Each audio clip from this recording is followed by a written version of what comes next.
Becoming knowledgeable about investments has become ever so important for your financial health. I mean, when your employer offers you a 401k plan, you're asked to choose an investment option. In this video, I'm going to go over everything that you need to know to get a beginner level investing knowledge. This video is comprised of 4 chapters. In the first chapter of the video, we're going to go over what is investing. I know it sounds very straightforward. I mean, who doesn't know what investing is? But stick around to find out why it's very important for me to cover this section. In the second chapter of the video, we're going to go over the importance of investing and why everyone should consider it. In the third chapter of the video, we're going to go over the different types of investments available for people to invest in. In this chapter, I'm going to give you a brief overview of each of these different types of investments. Lastly, in chapter 4, we're going to dive into the fundamentals of the most common form of investment, stocks. The knowledge in this video is extremely important for success in life, but unfortunately, they don't teach this kind of financial literacy in schools. Now, chapter 1, what is investing?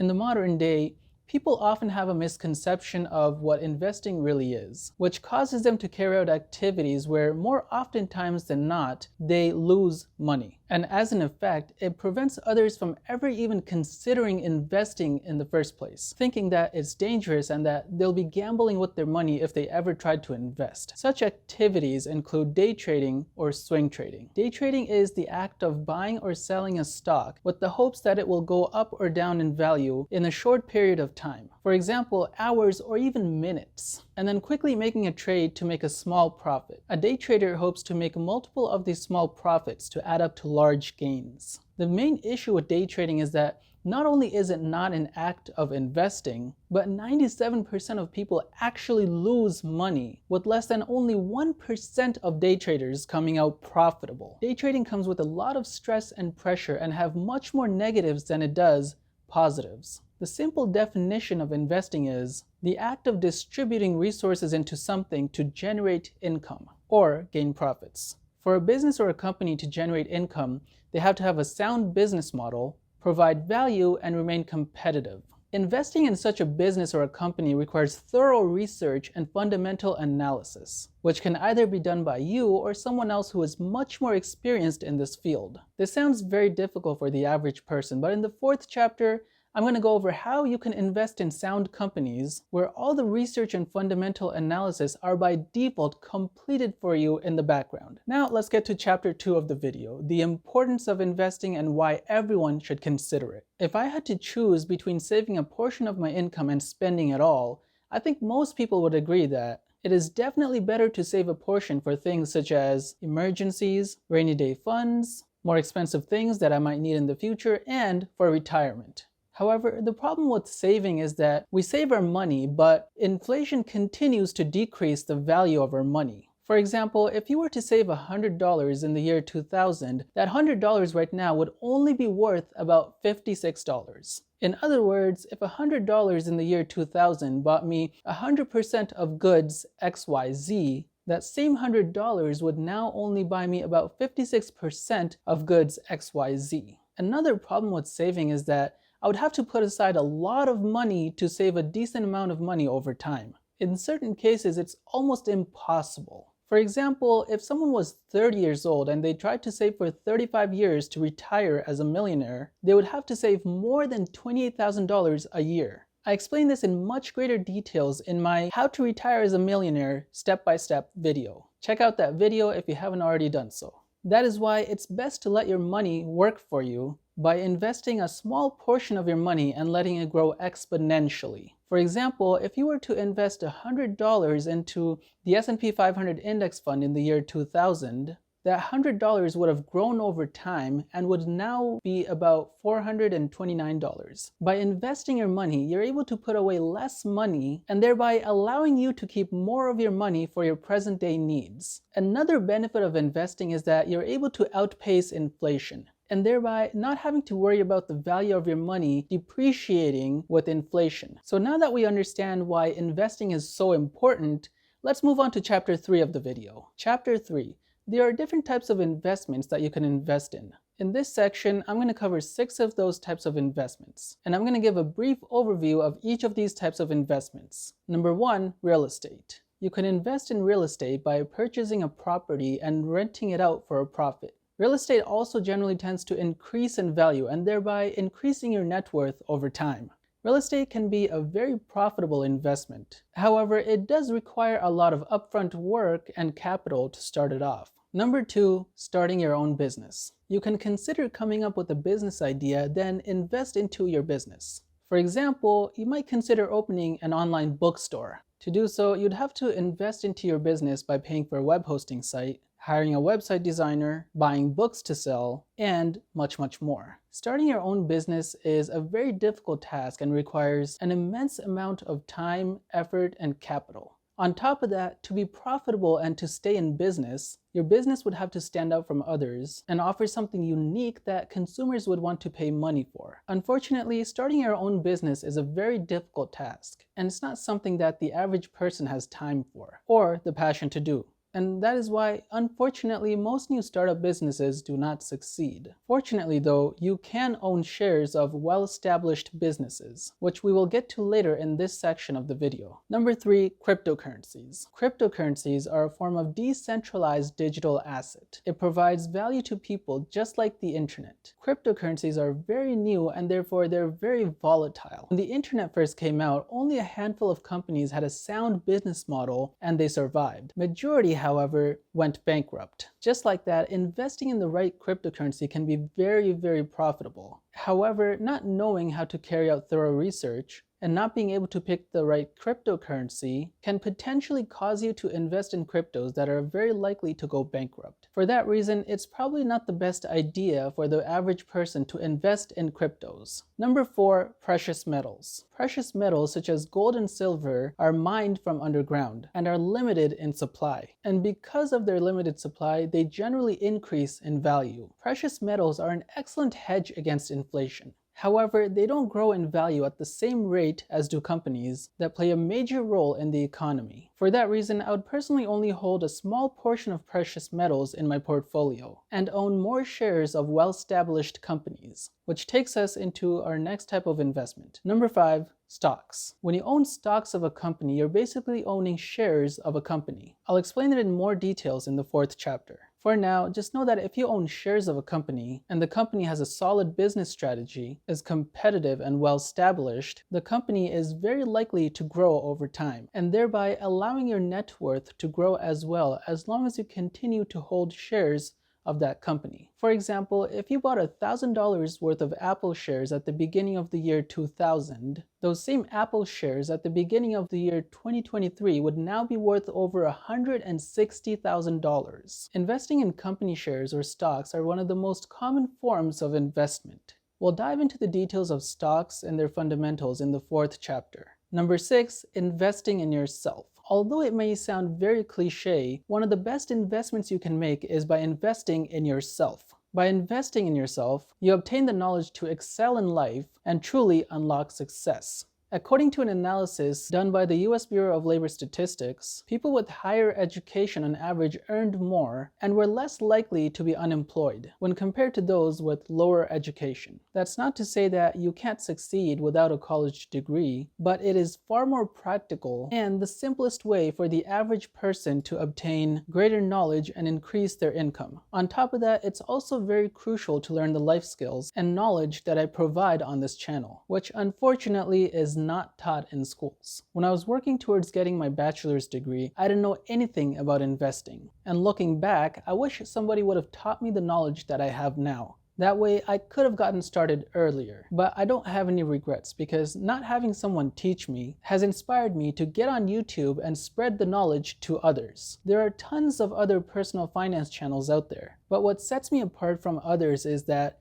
I strive to provide the knowledge from the ground up so that it is easy to understand and follow, and so that you can develop a solid foundation. I truly want to help, so if you have any questions or concerns, or are confused by anything, please put it down in the comments below. My goal is to either reply back to your comment or make a video about it so that you can truly learn, understand, and succeed. Also, please help me achieve my goal of spreading this knowledge to others by hitting the like button, the subscribe button, and sharing this video with your friends and your family. Now, let's get into chapter 4 of the video, the fundamentals of investing in stocks. Stocks are the most common form of investment because they're very easily accessible, and anyone can passively invest in stocks. As a matter of fact, companies that offer 401k are passively investing in stocks for you and are letting your wealth grow over time. As mentioned in the previous part of the video, stocks are shares of a company. So what does that mean? Imagine a company as one large pie, and that pie is divided into 8 pieces. When you own one of those 8 pieces, you're basically owning 1 out of 8 shares of that company. By holding on to shares of a company, you can make money in 2 ways. Number 1, by dividends, and number 2, by the appreciation of the shares of the company that you're holding on to. First, let me explain to you what dividends are and how they work. Dividends are money that a company pays to their shareholders for owning shares of their company. The amount of money that a company pays and the time when they pay that money is entirely dependent on the company itself. For example, imagine 3 different companies: Company A, Company B, and Company C. For simplicity purposes, we're going to assume that all 3 of these companies are divided into 8 shares, and you own 1 share of each of these companies. Company A decided that they would pay their shareholders 60 cents for every share that they own, and they would pay this money every 3 months, meaning 4 times a year. Company B decided they would pay their shareholders $1 per share, and they would pay this money biannually, meaning twice a year. And lastly, Company C decided they would pay their shareholders 15 cents per share, and they would pay this money every month. So by the end of the year, from Company A, you make $2.40. From Company B, you make $2. And from Company C, you make $1.80. You think to yourself that, wow, you're making money just by holding on to shares of a company, and you're not even working for it. It's almost like your money's working for you. So you decide for the new year, you're going to buy more shares. You made the most money from Company A, so you think to yourself, you're just going to buy more shares of Company A. But your friend Tom talked you out of it and explained to you that it's best to diversify your portfolio and not to put all your eggs in one basket. You listened to your friend Tom and you bought 1 share of each of the 3 companies. So now you have 2 shares of each company. For simplicity purposes, let's assume that each share of each company cost you $20, both when you initially bought them and this time when you buy them for the new year. Throughout the new year, Company A's business continues as usual, and they continue to pay you 60 cents per share every 3 months. So by the end of the new year, you make $4.80 from Company A. Company B doesn't perform too well in the new year and their business declines. After 6 months into the year, instead of paying $1 per share in dividends, they decide to pay you 70 cents per share. Also, their share price drops down to $15. By the end of the year, they decide not to pay any dividends at all, and their share price drops down to $7. The drop in share price is not due to the company paying less dividends. I'll explain in a bit why the share price dropped. But for now, you make $1.40 in dividends, and the value of all your Company B shares at the end of the new year are worth $26 less. Doing some basic math, if you were to sell Company B shares right now, you would lose $24.60. Holding on to Company B shares, your net worth from Company B right now is only $15.40. Now, let's get to Company C. At the end of the first month, Company C pays you 15 cents per share as usual. Company C had been working on some strategic plans to greatly expand their business. If they're able to implement their plans, they'll become more profitable and valuable. To implement their plans, they'll need more money. So they decide, instead of giving away a portion of their earnings to shareholders, they'll stop paying dividends and instead use that money to expand their business. So for the rest of the year, you don't make any dividends from Company C. But because Company C's business is growing and expanding, their share price appreciates in value, and each of Company C's shares are now worth $35. Doing some basic math, your net worth in Company C is now worth $70.30. This takes us into the second way of making money from stocks, by share appreciation. When there's more demand for something and less supply, its value goes up. And when there's less demand for something and more supply, its value goes down. In the case of Company C, because it's growing and expanding, and because it's very likely to be making much more money in the future, more investors now want to purchase more of Company C. which drives up demand. A higher demand will create lower supply. This high demand and low supply of Company C shares is what drives up its share price. In the case of Company B, however, because its business is going down, investors don't find it very attractive and are less likely to want to buy it. Many investors are probably even trying to get rid of their Company B shares. This creates an excess supply of Company B shares. This excess supply and low demand is what drives down Company B shares. Your total net worth from all three companies is now $130.50. You originally paid $120 from buying all the shares, so you made money. You made the most money from Company C, and you lost money from Company B. So you think to yourself, instead of buying any of Company A or B shares, you should have just used the entire money to only buy Company C shares. But what was the likelihood of you knowing that Company C would come up with such a strategic plan to expand their business? As a matter of fact, what if their plan doesn't work out and they end up losing money? By investing in only one company, you put yourself at risk of solely relying on that one company. And if anything was to happen to that one company, you could possibly lose a lot of money. That is why it is always recommended to not put all your eggs in one basket and to diversify your portfolio. By diversifying your portfolio, you minimize your risk and slowly make money over time. But how do you choose the right companies that'll make you money? At the end of the first chapter, I told you that you can invest in sound companies where all the research and fundamental analysis are by default completed for you in the background. And that's what we'll get into right now. ETFs, electronically traded funds, are basically groups of companies that are packaged together and sold on the market like stocks. There are different kinds of ETFs for different purposes. So now the question is, who makes these ETFs? And what kind of ETFs are out there? There are many different companies that offer ETFs. Some of the top issuers of ETFs are iShares, Vanguard, SPDR, Invesco, and Charles Schwab. They offer ETFs with different purposes. For example, if you go on the Vanguard website and look at the list of all their ETFs, you can read the names of the ETFs to get an idea of what each ETF is about. For example, looking at this ETF with ticker symbol VGT, the title of the ETF is called Information Technology ETF.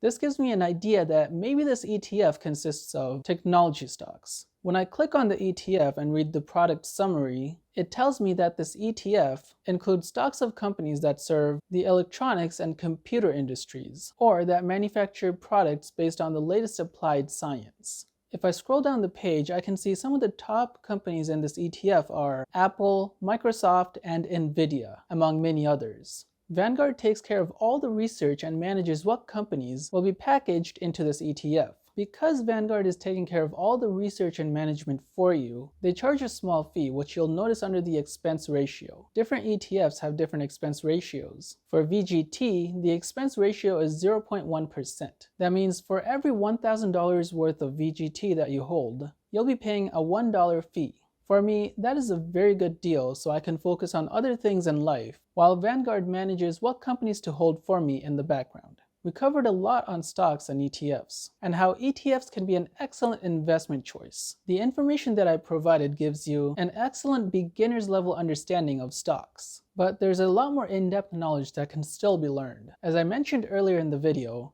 I plan to convey the knowledge to you from the ground up. So I plan to cover the more in-depth knowledge in a later video. This is it for this video. Thank you, and I'll see you in the next one.